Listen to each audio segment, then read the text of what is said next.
Welcome back CNBC आवाज पर। आप देख रहे हैं प्रॉपर्टी गुरु। हम दे रहे हैं आपके सवालों के जवाब। बातचीत जारी है यहाँ मोहम्मद असलम साहब से, हमारे आज के प्रॉपर्टी गुरु। तो चलिए सीधे आगे बढ़ जाते हैं। हमारे अगले कॉलर है रविराज सालुंखे, पुणे से हमें कॉल कर रहे हैं। In fact the city from where Aslam sahab joined us today.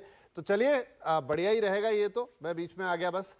Raviraj साहब क्या सवाल होगा आपका? हेलो। हाँ जी पूछे। सर मैं रविराज सालुंके बोल रहा हूँ, वाघोली लोकेशन पुणे से। हाँ हाँ। सर मैं प्रॉपर्टी देख रहा था as a investment for 5 to 6 years ठीक है जी। इन वाघोली लोकेशन। तो उसमें मेरा सवाल ये था कि इसमें वाघोली लोकेशन का फ्यूचर प्राइस अप्रिसिएशन वगैरह का कैसा रह सकता है डेवलपमेंट के हिसाब से। ठीक है। और अगर कोई लोकल बिल्डर से भी लेता हो जो भी रेरा अप्रूव हो इस हिसाब से, तो भी वो कैसा रहेगा लोकेशन प्रॉपर्टी। ठीक है, वाघोली कुल मिला के आप देखना चाहते हैं। असलम साहब अच्छी बात यह है कि काफ़ी सारे सवाल अब इन्वेस्टमेंट को लेकर आने लगे हैं। जैसे रविराज साहब ये इन्वेस्ट करना चाहते हैं, 5-7 साल का होराइजन ऑलरेडी इन्होंने ले रखा है और वाघोली देख रहे हैं। क्या लगता है आपको, क्या सही जगह होगी इन्वेस्टमेंट के लिए? एब्सोल्युटली, एक्चुअली वाघोली काफी हॉट डेस्टिनेशन है इस टाइम पुणे में। क्योंकि उसमें ईस्ट पार्ट ऑफ पुणे में आता है, जहाँ पे खराड़ी अपने आप में एक बहुत ही हॉट डेस्टिनेशन है, और वहाँ पे सारे आईटी पार्क, सारे कमर्शियल उस एरिया में बन गए हैं। तो जिस तरह से वेस्ट में हिंजेवाड़ी है, ईस्ट में खराड़ी है, और सारे जो बिग प्लेयर्स हैं आपके आईटी के, कमर्शियल के, वो सब वहाँ पे मौजूद हैं। तो उस एरिया में उस खराड़ी के चक्कर में जो अब नया डेस्टिनेशन या नए डेवलपमेंट्स हो रहे हैं वो वाघोली एरिया में हो रहे हैं। और वाघोली में भी आज की डेट में सारे बिग डेवलपर्स भी पुणे के हैं, अवेलेबल हैं, और छोटे से लेके और बड़े डेवलपर सभी उस एरिया में कुछ ना कुछ प्रोजेक्ट बना रहे हैं। कुछ डेवलपर्स हैं जैसे बीटीपी है, कोहिनूर ग्रुप है, उधर आप विलास जावड़ेकर ग्रुप है, गेरा है वहाँ पे आपका। तो प्रेस्टीन ग्रुप के प्रोजेक्ट्स हैं, गोयल गंगा के प्रोजेक्ट हैं, ये सब टॉप डेवलपर्स हैं। जहां तक आपके बजट की बात है, वो 50 लाख में आई थिंक आपको 2 BHK मिलना थोड़ा मुश्किल होगा उस एरिया में। लेकिन आप थोड़ा बजट बढ़ाएंगे तो 2 BHK लीजिए, क्योंकि 1 BHK शायद बहुत कम लोग अभी वहां बना रहे हैं। तो थोड़ा बजट अपना बड़ा करेंगे, या फिर थोड़ा सा जो मेन वाघोली से थोड़ा और आगे जाएंगे, तो आपको 50 लाख में 2 BHK वहां मिल जाएगा।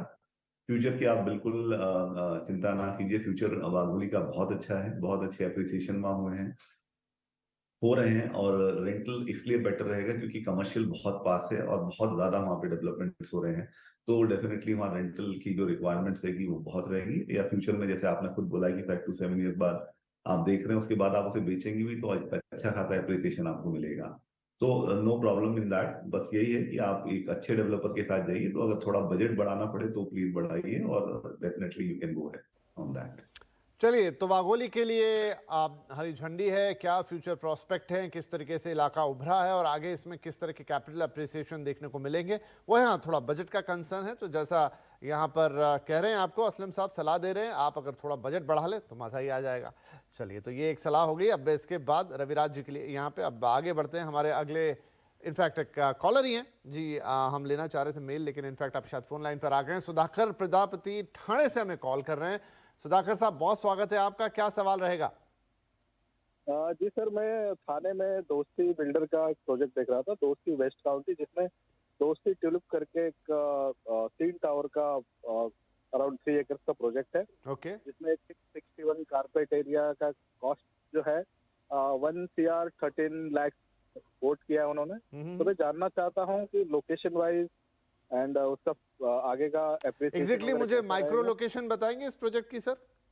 थाने वेस्ट में आता है, माझीवाड़ा के पास में। माझीवाड़ा के पास, ओके ओके, माझीवाड़ा के पास। ठीक है जी, ठीक है। हाँ, उससे थोड़ा ज्यादा बेहतर। तो माझीवाड़ा काफी सारा डेवलपमेंट असलम साहब इस इलाके में हो रहा है, और ये दोस्ती का वेस्ट कंट्री और उसके अंदर दोस्ती ट्यूलिप, तो 1 करोड़ और कुछ 13 लाख ये बता रहे हैं, 600 के ऊपर कारपेट है। तो ओवरऑल कैसा रहेगा ये पूरा प्रोजेक्ट?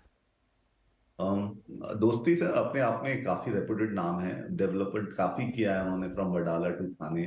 काफी प्रोजेक्ट्स उनके ऑलरेडी ऑनगोइंग है, काफी उन्होंने डिलीवरी की है। तो एक tried and tested track record है। तो यही इस टाइप के डेवलपर होते हैं जिनके बारे में हम लोग कहते हैं कि आप ऐसे ही डेवलपर के साथ जाइए जिन्होंने डिलीवरी करी है और अच्छी करी है, जिनकी तरफ थोड़े इश्यूज कम ना के बराबर होने चाहिए क्लाइंट्स के। ज्यादातर इश्यूज क्वालिटी या आपका पोजीशन का ही होता है, और दोस्ती ग्रुप हमेशा मोस्ट ऑफ टाइम उन्होंने डिलीवर किया है टाइमली, क्वालिटी जो प्रॉमिस की जाती है तो एक अच्छा चॉइस है उनका। डोस्टी ट्यूलिप एक काफी अच्छा प्रोजेक्ट है, एक्चुअली बालकुम में आता है और 13 एकर्स टोटल एरिया है, विच इज मुझे लगता है बॉम्बे के स्टैंडर्ड से काफी बड़ा इलाका है। ऑलमोस्ट सेंट्रल थाने कहलाएगा इसको, क्योंकि इसकी कनेक्टिविटी चाहे आप विवियाना मॉल से लीजिए या मुलुंड चेक नाका से लीजिए या दूसरे और कनेक्टिव जो एरियाज हैं थाने की, घोड़बंदर रोड, ये सब उससे काफी अच्छा है। जो कमर्शियल हब्स हैं थाने की, उससे भी कनेक्टिविटी अच्छा है। तो मुझे लगता है एक अच्छा चॉइस है इनका।